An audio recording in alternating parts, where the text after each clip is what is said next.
কোরবানিতে ছবির আধিক্য নাই। আমি একটা যদি কোশ্চেন করি, 8 কোটি 10 কোটি টাকা আপনি ওইখানে নিছেন কেমনে? এই শুভঙ্করের চালটা কি, আলাদিনের চেরাগ কি করে পাইলো আমি তো বুঝি না। সৎ থাকার ইচ্ছা থাকতে হয়, দেশকে কেন ঠকাবে? এখানে দেখানো হয়েছে শাকিব খানের রেমুনারেশন কত, কোরবানিতে ছবির আধিক্য নাই, একটাই ছবি আসতেছে, সেই ছবি কিভাবে কাজ হয়েছে সেটাও আমরা জানি।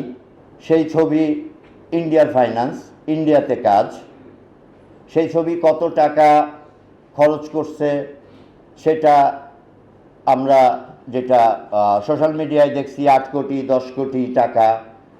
আমি একটা যদি কোশ্চেন করি, 8 কোটি 10 কোটি টাকা আপনি ওইখানে নিছেন কেমনে? আপনি কি এনবিআর এর ছাড়পত্র নিছেন? আপনি কত টাকার ছাড়পত্র নিছেন? আপনি কত টাকার ছাড়পত্র নিছেন আপনি দেখান আমাকে।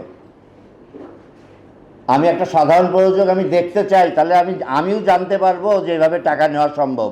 আমারও তো রাস্তা দরকার, আমারও ইন্ডিয়াতে শুটিং করা দরকার, আমারও তো শেখার আছে। আমি তাদের কাছ থেকে শিখতে চাই কিভাবে তারা 60 লাখ না 70 লাখ না 80 লাখ টাকা বাংলাদেশের এনবিআরকে দেখায় ওখানে 8 কোটি 10 কোটি টাকার ছবি বানালো। এই শুভঙ্করের চালটা কি, আলাদিনের চেরাগ কি করে পাইলো আমি তো বুঝি না। আমি তো এই রাস্তা আমার জানা নাই। আমি তো আমেরিকায় শুটিং করছি, বৈধ এটা টাকা নিয়ে সমস্ত কিছু ক্লিয়ার করে নিয়ে কাজ করছি। তো বিদেশে কাজ করার একটা নিয়ম নীতি তো আছে, এখানে সবাই জানে। এই যে অলিক বসে আছে, অলিক যখন আমি আমেরিকায় কাজ করতে যাব, অলিক আমারে বললো, আদনান ভাই আপনি কি বিপদে পড়তে যেতেছেন, আপনি আমেরিকায় কাজ করবেন? অলিক বলছিলেন আপনি? আমি বলছি, অলিক আমি সমস্ত নিয়ম নীতি মেনে টাকা নিয়ে যাব। সমস্ত নিয়ম নীতি মেনে টাকা নিয়ে গেছি পররাষ্ট্র মন্ত্রণালয়ের থ্রু দিয়ে, সেটাও তুমি জানো। তো আসলে কি, সৎ থাকার ইচ্ছা থাকতে হয়, সর্বোপরি দেশকে না ঠকানোর ইচ্ছা থাকতে হয়। দেশকে কেন ঠকাবো? দেশের যেটা প্রাপ্য সেটা দেই না কেন দেশকে? এখানে দেখানো হয়েছে শাকিব খানের রেমুনারেশন কত বাংলাদেশে পেমেন্ট হয়েছে, চঞ্চলের রেমুনারেশন বাংলাদেশে পেমেন্ট হয়েছে, বাদ বাকি টাকা ওখানে। 2.5% হারে টাকা দিয়ে 3 শিফটে কাজ করে 60 লাখ টাকা বাংলাদেশ থেকে নিয়ে যেয়ে কাজ করা কি পসিবল? আমি জানি না। বাংলা চলচ্চিত্র তো আমিও বানাইছি 4টা 5টা, আমি তো বলতে পারি না সম্ভব কি না। আপনারা ভালো বলতে পারবেন যারা মুরব্বী আছেন। যাই হোক, 5 স্টার হোটেলে ভাড়া হয়তো বা তাদের জন্য 1,500 রুপিতে চলে আসতে পারে, এটাও হইতে পারে। দেখেন, আমরা বাংলা চলচ্চিত্রকে শিল্প বলি, আসলে কি বাংলা চলচ্চিত্র এখন শিল্পের পর্যায়ে আছে? আমার মনে হয় নাই। কয়জন প্রযোজক আছে ছবি বানায়, হাতে গুনে বলে দেওয়া সম্ভব।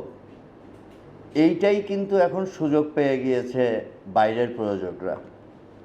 কিছুদিন আগে হিমাংশু ধানুকা যে মোড়কে বাংলাদেশে ঢুকেছিল, সেটাকে কিন্তু এই সম্মিলিত চলচ্চিত্র পরিষদই আটকিয়েছিল।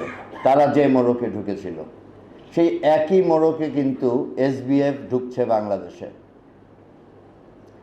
এসবিএফ বাংলাদেশে ঢুকছে, বাংলাদেশের হিরো নিয়ে কাজ করবে। কাজ কিন্তু বাংলাদেশে হবে না। এই যে 19 সংগঠনের নেতৃবৃন্দ আছে, তারা শুধু চেয়ে চেয়ে দেখবে তাদের কলাকুশলীরা সব বেকার হয়ে বসে আছে। কাজ পুরোটাই কিন্তু কলকাতাতে বা ইন্ডিয়ার বিভিন্ন জায়গায় হবে। কারণ কি জানেন? কারণ ওখানে কাজ করলে রিবেট পাওয়া যায় বিভিন্ন স্টেটে, বিভিন্ন জায়গায়। এই যে বানারসে কাজ করছে, কেন কাজ করছে? 25% রিবেট পাওয়া যায়। ঝাড়খণ্ডে কাজ করলে 35% রিবেট পাওয়া যায়। এই সুবিধাগুলো নেওয়ার জন্য ওখানে কাজ করবে। আর এসবিএফের মতো প্রতিষ্ঠান বাংলাদেশে একটা লোকাল প্রতিষ্ঠানের সাথে জয়েন্ট করে একটা প্রতিষ্ঠান ক্রিয়েট করছে। তারা আমার দেশ থেকে হিরো নিবে, ওই দেশ থেকে হিরোইন নিবে, সব কাজ ওখানে করবে। আমার হিরো সুবিধা পায়, ওখানে মেকআপ ভ্যান পাচ্ছে, সাথে হাঁটলে পোর্টেবল এসি পাচ্ছে, ফ্যান পাচ্ছে, 5 স্টার হোটেলে থাকতেছে, তার তো কোনো অসুবিধা নাই। সে ওখানে কাজ করতেছে তার মতো করে, সে তো কাজ করবেই, সে তো আর্টিস্ট, সে পেমেন্ট পাচ্ছে, সে কাজ করতেছে। কিন্তু মাঝখান দিয়ে কী হচ্ছে? আমার দেশের সব কলাকুশলী, ফাইটার, ডান্সার এরা কিন্তু বেকার হচ্ছে।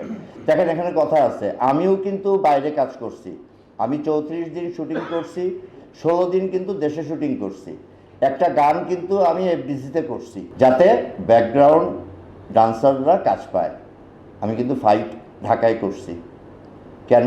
যাতে আমার ফাইটাররা কাজ পায়। হ্যাঁ, আমি আমেরিকাতে কাজ করছি, গল্পের প্রয়োজনে আমার আমেরিকাতে কাজ করতে হয়েছে, তাই বলে আমি পুরো কাজ তো দেশের বাইরে করি নাই, ভাগাভাগি করে কাজ করছি।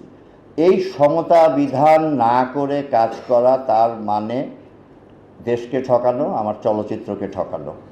এই ঠকানোর প্রবণতাটা তৈরি হয়েছে আমাদের নিষ্ক্রিয়তার কারণে। আমরা নিষ্ক্রিয়, আমরা শুধু কথা বলি, কাজ করি না।